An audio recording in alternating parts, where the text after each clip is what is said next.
Welcome to Great Overload. I'm Anthony, and I will be unboxing the Gigabyte B450i AORUS Pro Wi-Fi motherboard.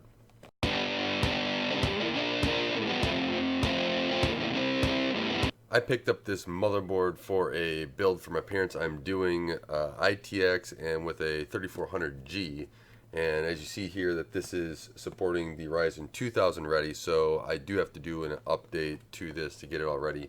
I'll be using the 2200G that I have around here to be able to do that. But basically the reason I picked this out is had two HDMI outs, I believe, on this, or yeah, two HDMI outs and a display port. So that's one reason why I chose this, so that if they have they do have two HDMIs, or at least right now they'll have a display port and one HDMI. So wanted to make sure that they were able to have the full access to that. But overall, just overviewing the box of what's all on here before we take a dive in, Gigabyte's kind of trying to do a little bit of advertisement like everybody else does, you know, talking about the 4+2 digital PWM design for basically the VRMs, immersive gaming, Wave 2 AC Wi-Fi, so Intel 2x2, 802.11 AC Wave 2 support.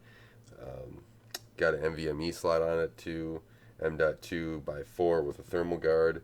It's ready for your RGB delight. Don't worry, they're not getting an RGB system. It's all, as my parents say, it's just got to work and it's got to be good. So that's why they're getting it, because it's about time that they do really need a new computer. So, but that's basically the outside of the box. If we take a look at this on the inside, you open it up. Actually, it's pretty good layout here of the box of how it opens. It stays pretty tight, but you got the motherboard up in front, and if you can kind of see that in the back there, they actually have all the other items underneath of it, so you just can pull it out. And here's the motherboard right here, but then you have your SATA cables, your Wi-Fi antenna, and so that can be set up, you know, on top of your desk, however you like. It feels like it just sits on there on top of the case. Looks like your M.2 screws, IO shield, and manual, along with your Gigabyte AORUS emblem on your case. If you put those on there, probably not going to go on their case. They don't really care that much, but that's part of that box. And then let's go to the board, and this board's got some heft to it.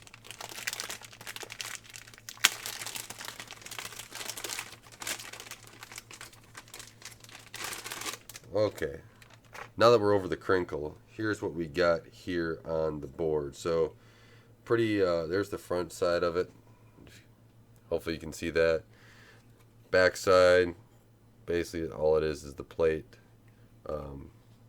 Plate connects to it, so you will probably have to take off these brackets to attach if you use the cooler that it comes with, I believe.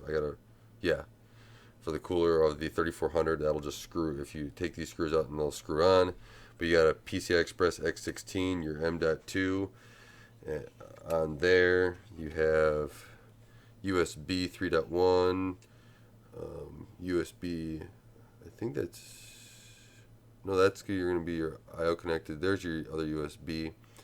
You have your SATA ports, 2 RAM slots, your 8-pin, 1 4-pin fan header, and that's it actually for the fan headers. That's actually kind of interesting. You also got your power up here, a few other connectors down here. Your audio is down there, along with some lights and everything else. But interesting enough, it only has 1 fan header.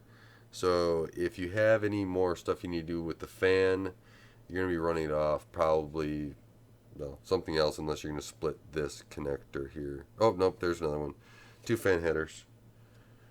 Found it. So there's 2. So same thing. You got a CPU one, and then you got your just 1 fan header for the case fan. If you need more than that, you might want to look elsewhere. But the heatsink that comes over the I/O is pretty hefty overall. They do have a CMOS battery right there on the I/O side, so pretty easy access actually. because you could just take the 4 screws out and just do it there and have access to it. One thing I did notice on the MSI one that I reviewed, that's right there, the gaming plus AC, they had the M.2 on the underneath side. This is actually on the top side, so it actually, I don't know if it's going to make a difference or not. But that's just something to point out here. I don't know if it matters. I guess if you're going to put an M.2 in it later, that could be a little bit more of a hassle. Like, I'm going to be adding an M.2 in my current one with the MSI one, and I do have to take the whole board out for it. But yeah, so let's head on to the I.O. You got your display ports, 2 HDMIs, you got USBs here, LAN, then you got your Wi-Fi, the Intel Wi-Fi, and then you got your audio. So it's a pretty basic board, nothing amazing, right? I didn't buy this to be amazing. I bought it to be very functional, and we'll see. There were some questions about the VRMs. I think that they kind of talked a little bit about the VRMs a little bit on Gigabyte's site and some other prior videos on the launch of this board initially. But now that I'm actually getting around to using the board, I was like, let me take a look at it. Let me see what it is. Let me see how it holds up too, right? So it's eventually the case is going to get here to build it. I'll probably put a build together, put it all together, get it all up and running, and I'll probably put a video out on that part of the build, and then I'll insert everything into the case, because everything basically just hooks on here besides the power supplies, right? So the power supply will not mount to this, but it will connect, where it needs power. But the CPU goes in, right? Memory, and then the SSD, and then we're good to go, right? That's one reason why I went this size. I'm trying to basically downsize them a little bit in the computers. They don't need a huge tower. They just need something functional. That'll have a terabyte NVMe. When I build this computer, a little bit about it, it will have the MP510 1 terabyte. I got dropping RAM, but there's a DRAM stick on the ground now, another stick of RAM. It has that Seasonic Focus Plus Gold 550 watt power supply, which is a little bit overkill for this, but it was a great deal that I got on it. I think it was like $70 or something. And then we got the Ryzen 5 3400G. So a couple things that come with it, and I'm actually pretty excited to see how this all goes together and works for them overall.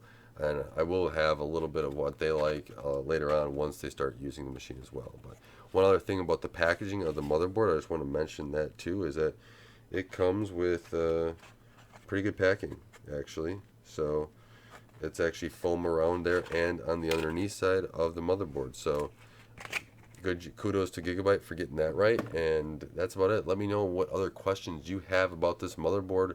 Any comments you want to see or tests you'd like to see done with it. That hopefully I got the equipment here to do those tests. But with that, let me know what else you want to know about it as I get it up and get this system up and running. So I'm going to go flash it, get it all up to date so I can put the 3400G and everything else, and get a build of it. So thank you for watching. Thank you for taking the time to help support Gray Overload and helping this channel grow.